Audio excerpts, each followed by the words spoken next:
उत्तराखंड के अल्मोड़ा जिले से एक बड़ी हृदय विदारक खबर सामने आ रही है, जहां रानीखेत तहसील क्षेत्र के ताड़ीखेत ब्लॉक में एक नवविवाहित दंपति की संदिग्ध परिस्थितियों में मौत हो गई। बताया जा रहा है कि दोनों 6 माह पूर्व ही वैवाहिक बंधन में बंधे थे और घटना के उक्त दोनों पति पत्नी घर में अकेले थे। हालांकि अभी तक मौत के वास्तविक कारणों का पता नहीं चल पाया है, परंतु आस पड़ोस के लोगों का कहना है कि घटना से कुछ समय पहले ही दोनों पति पत्नी में किसी बात को लेकर कहासुनी हो गई थी। संभवतः इसी वजह से उन्होंने यह कदम उठाया हो। अभी तक मिली जानकारी के मुताबिक मूल रूप से उत्तराखंड के अल्मोड़ा जिले के रानीखेत तहसील क्षेत्र के ताड़ीखेत ब्लॉक के खुसालकोट गांव निवासी कमल सिंह नेगी बेंगलोर में प्राइवेट नौकरी करता था। इन दिनों वह दीपावली की छुट्टी पर अपने घर आया हुआ था। कमल की 6 माह पूर्व ही बीते मई माह में बेतालघाट ब्लॉक के सिमलखा गांव की सरिता से शादी हुई थी। शादी के बाद सरिता अपने सास ससुर के साथ गांव में ही रह रही थी। बताया गया है कि इन दिनों कमल के पिता इंदर सिंह नेगी अपने बड़े बेटे के यहाँ लुधियाना गए हुए हैं, जिस कारण आजकल वह दोनों केवल माँ देवकी देवी के साथ ही रह रहे थे।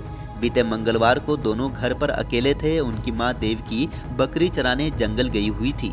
बताया जा रहा है कि दोपहर बाद जैसे ही देवकी अपने घर वापस लौटी तो उन्होंने कमरे का दरवाजा बंद पाया। आवाज लगाने के बावजूद भी अंदर से कोई हलचल नहीं हुई तो उन्होंने दरवाजा तोड़ दिया। जैसे ही वह दरवाजा तोड़कर घर के अंदर दाखिल हुई, बताया गया है कि घर के अंदर दाखिल होने पर देवकी ने देखा कि उनके बेटे कमल सिंह नेगी और बहू सरिता नेगी ने गलत कदम उठा लिया है। बच्चों की ये दशा देखकर देवकी रोने लगी।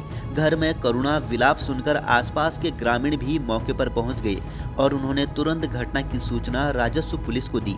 सूचना मिलने पर राजस्व पुलिस भी मौके पर पहुंच गई। राजस्व पुलिस ने नवविवाहित दंपति के शवों को पोस्टमार्टम के लिए उप जिला चिकित्सालय रानीखेत भेज दिया।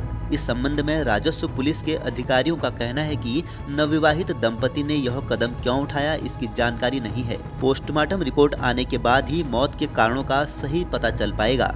उधर इस दुखद घटना के बाद से देवकी देवी का रो रो कर बुरा हाल है। आस पड़ोस के ग्रामीण भी इस हृदय विदारक दृश्य को देखकर अपनी आंखों से आंसू नहीं रोक पा रहे हैं। बने रहिए पहाड़ से मैदान की हर खबर के लिए देवभूमि दर्शन के साथ।